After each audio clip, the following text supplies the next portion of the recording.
This story is called Holes.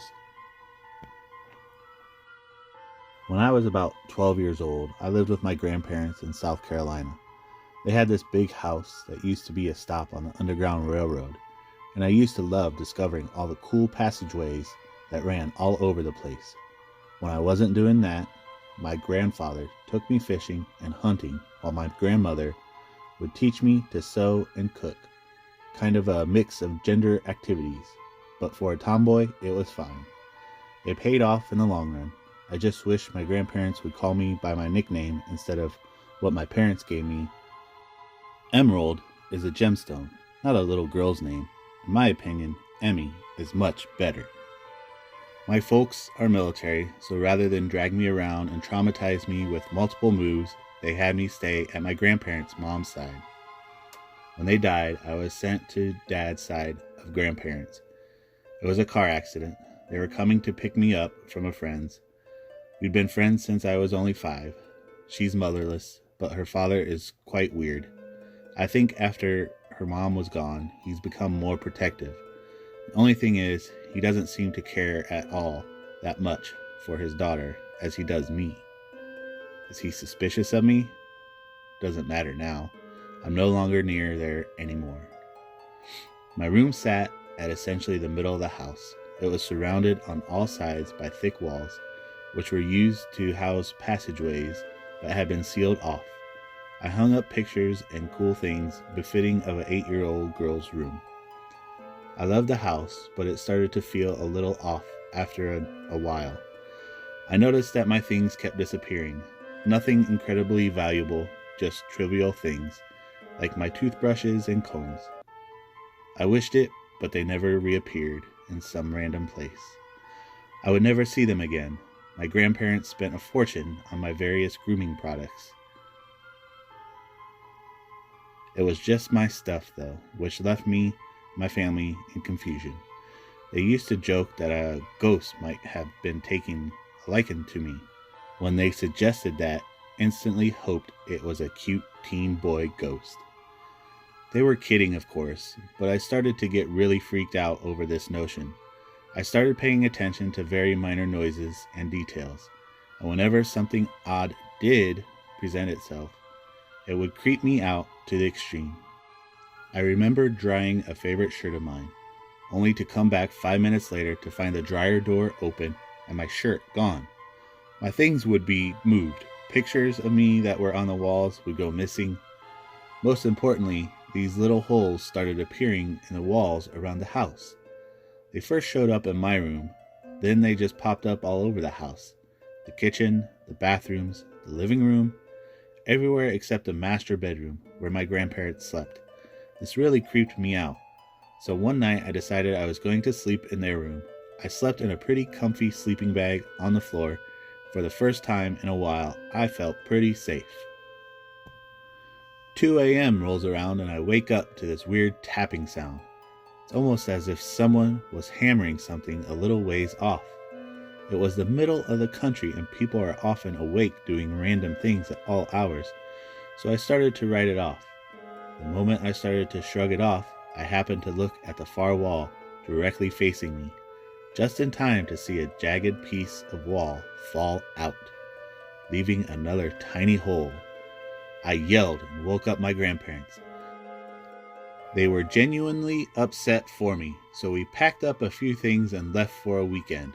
When we got back, the first thing I noticed is that almost everything in the house that had anything to do with me was either gone or damaged. My room was now host to at least 30 different holes.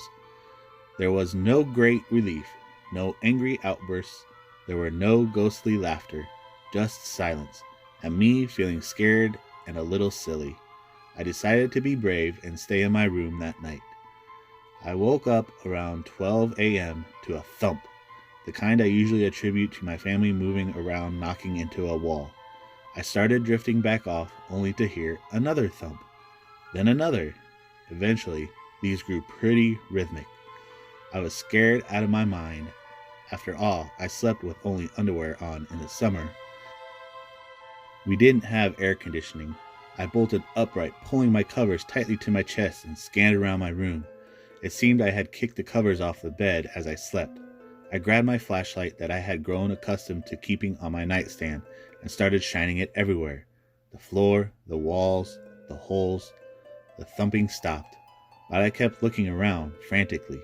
Eventually, my beam caught something shiny and I fixated on it. As soon as I realized what it was, I screamed and started crying like a little girl for my parents. I hid my bare breasts as much as I could, for it was a human eye. My grandparents came in and saw this, an unblinking human eye staring out at the room. The police were called and came immediately. They opened the sealed portions of the house and searched every passageway they could find.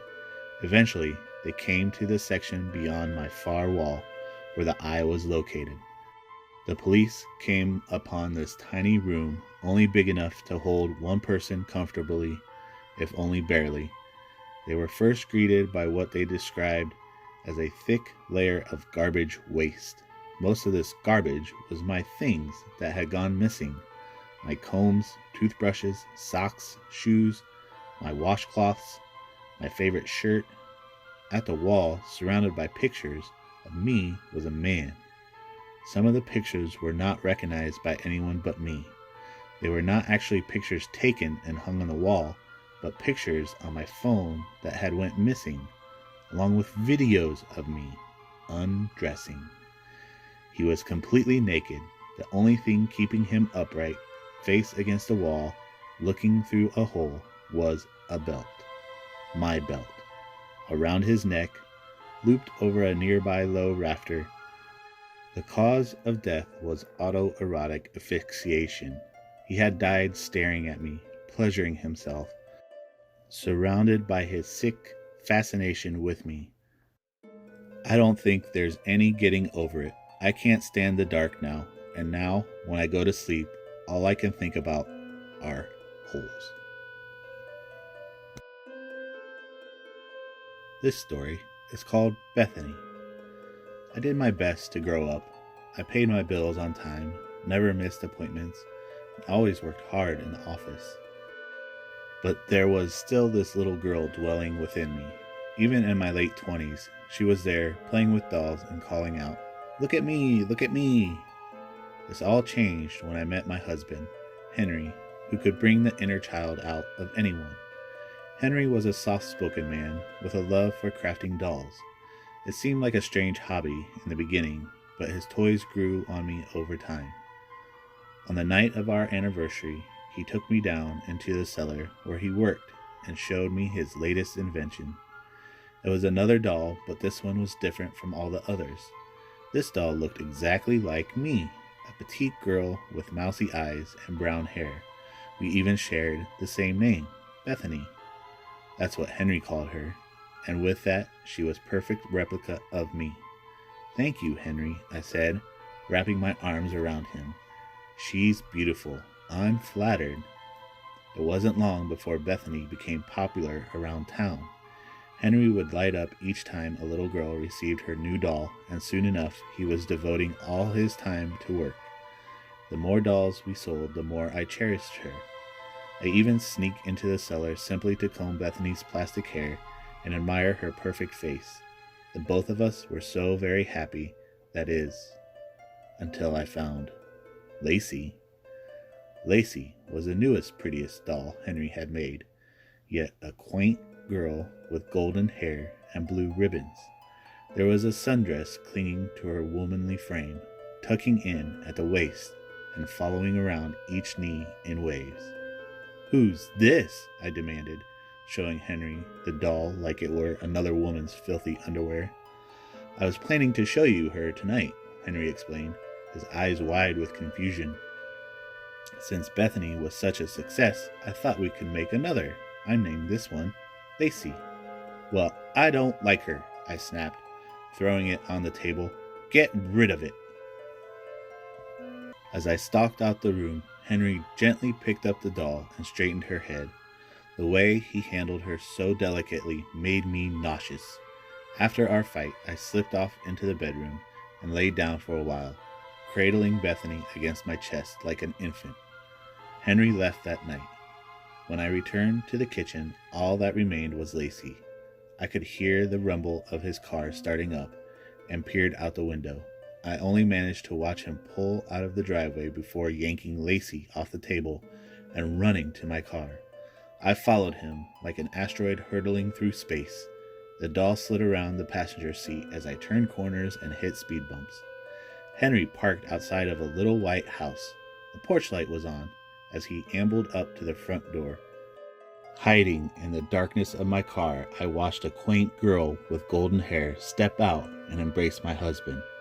As I retreated into her home, I dug my nails into the steering wheel until they turned white and threatened to rip off. I sat outside that house until the night bled into morning. I crossed out the doll's eyes with a black marker while I waited. Then Henry left the house, digging through his pockets nonchalantly, with no awareness that my eyes were on him. Once he was gone, I grabbed Lacey off the seat and stepped out of my car. I approached the house without reluctance, clenching the doll in my hand like a knife. I entered through a side gate and peered into one of the windows before opening the sliding glass doors. There was a shower running from down the hallway. I could hear her singing like a merry little princess, and it was making me nauseous again. I went into her bedroom, the sheets of her bed strung about the room like seaweed upon the shore, and scoffed at the mess she surely made with my husband. "You're a slut," I whispered, grimacing at the doll in my hands, "and I hate you." Then I ripped the doll's head off and let it fall onto her pillow. There must have been more anger in me than expected, because I couldn't stop with just the head. I continued to tear off her limbs and chuck them into the bed. After I returned home, Henry kept crying and asking me what I had done. It turns out the doll wasn't enough either. When the police showed up, I was covered in both of their blood and stroking the hair of my lovey doll, Bethany, the only doll, my doll.